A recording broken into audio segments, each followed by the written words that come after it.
A couple days to digest the New York game. Is there anything else that you took away on the second watching on film? I honestly thought there were plenty of positives to come out of it. I said it after the game. We're in that building pre-season phase, and you never ever get the full picture at this point. I felt we did some terrific things structurally. Guys are in really good shape. I honestly felt we kept a very, very talented MLS side to limited opportunities. And I even look back on the penalty, which I felt was very, very harsh given the circumstances. But nevertheless, some really good things to come out of it. I think the one thing at this point in time that we can certainly improve upon, and it will be an ongoing focus throughout the season, is what do we look like as we build into the opponent's half? How much control have we got over the game technically? And against a top side who repressed ever so well when I looked at the video back again. It was a tough night on the ball, and it won't be the only tough night we encounter. And we'll probably run into sides that are nowhere near as good as New York, and we'll have some similar problems. But we're certainly moving in the right direction, and a lot of pleasing aspects. I know a lot of people are probably a little worried after some struggles to score last year to see a bagel put up at home. What did you see that kind of gives you confidence that the scoring will come? Well, I think the confidence has to come out of the other games that we played. I'm not sure the benchmark is Montreal and New York City FC at this point. And I think there is a tendency that people can get a little bit carried away. We're a side that have added players that have strengthened the group. We're second year into our history and franchise. There are some very, very good foundations from last year that we're building on. And slowly but surely, I hope that we're going to be a better side than last year. We've scored 5 goals against 2 USL sides. We've won 2 games against 2 USL sides. What does that mean? What does that matter in pre-season? It gives us a little bit of a benchmark as to what we can achieve.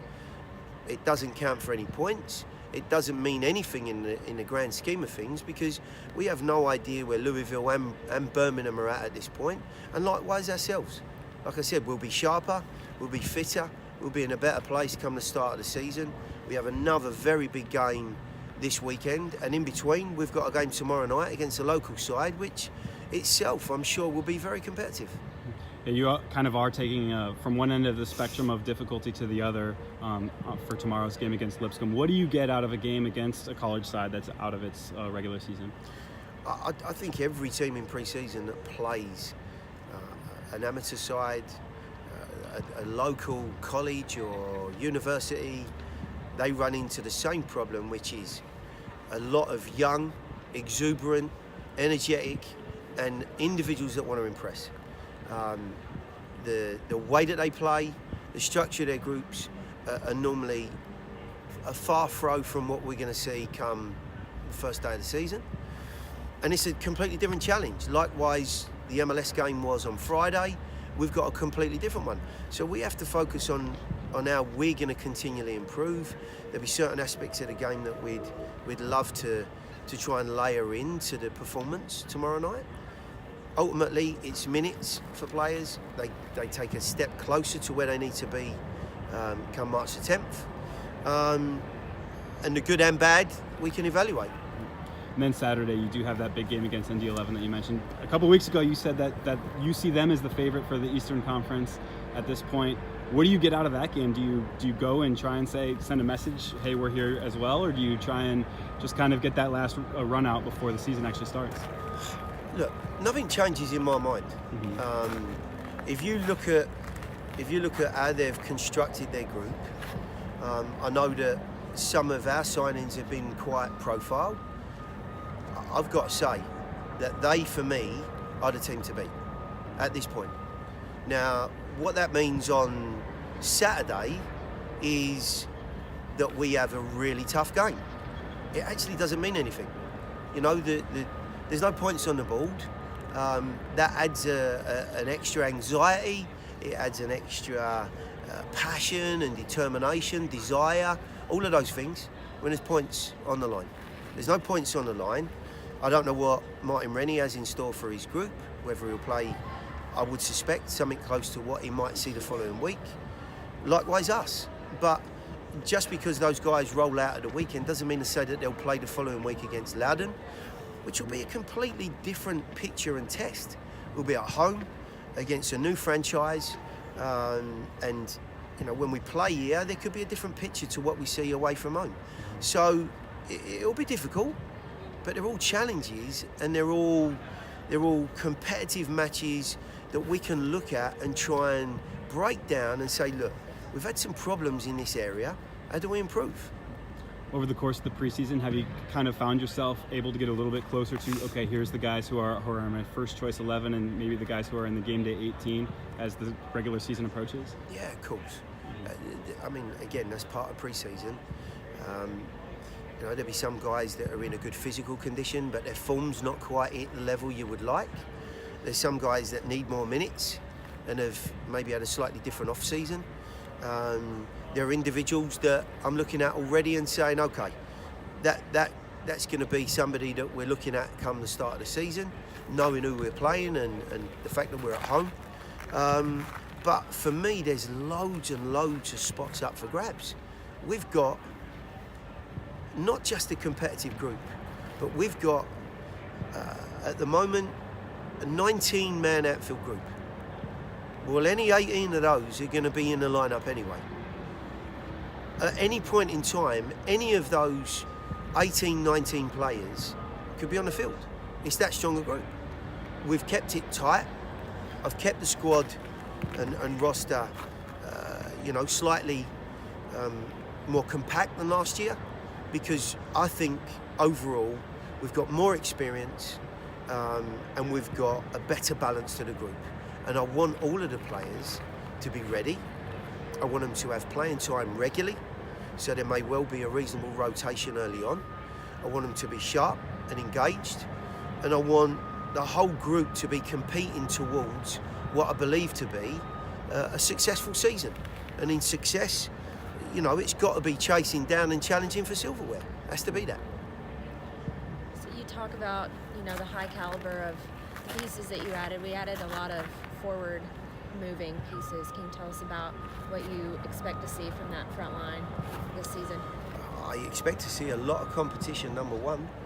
I firmly believe that those forward-going areas, the creative players on the field, the goal scorers, they need to be kept on that knife's edge.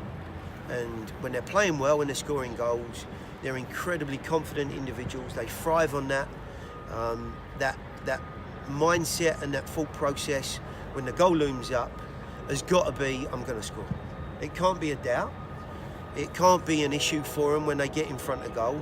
And to that degree, I think we've got some of the best forwards in the league. We've got plenty of dimension to that front line. We've got individuals that are capable of different qualities and combinations. In the wide areas, we've got plenty of pace and invention. And at any given time, we could look good in a front three, a front two. We can be any single flexible system that you want to think of. And I can't help but think that poses problems to other people. Tucker, when you guys have trouble scoring like you did on Friday night, what do you take away when you get a second viewing on the film and say, okay, here's what we need to do incrementally to make some of those scoring chances come off?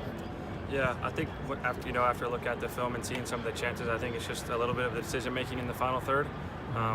It's always nice to be able to go back and see those moments and see where we could work on it and stuff. But just put that beyond us and come back out here and keep working like we've been doing, because we know that we've scored goals previously and that it will come again. You played with some guys who are new to the team this year. You assisted Vinny on what would have been a goal or an assist if he had scored it. What is it like to build the chemistry with those guys who are new to the team, knowing that a lot of them are the same guys that you played with last year?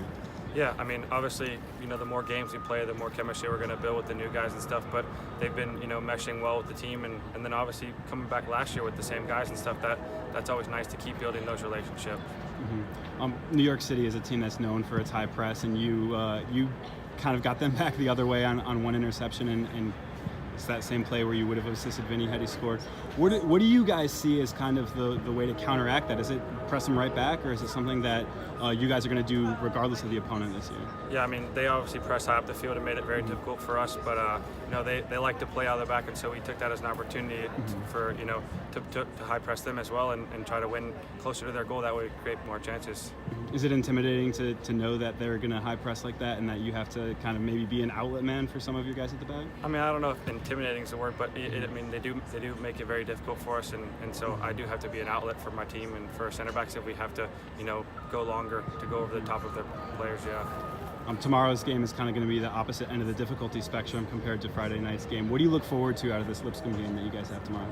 Yeah, I mean, I've been on that side on a college team playing against a pro team, and you're hungry, you want to win, you want to show the pros that you can play there and stuff, and so they're going to come out with a lot of energy, and they only have a couple games in the spring, so they're going to want to make the most of it. So we just have to go out there and get minutes out of it, but still play our system and try things, and keep getting better for the season opener.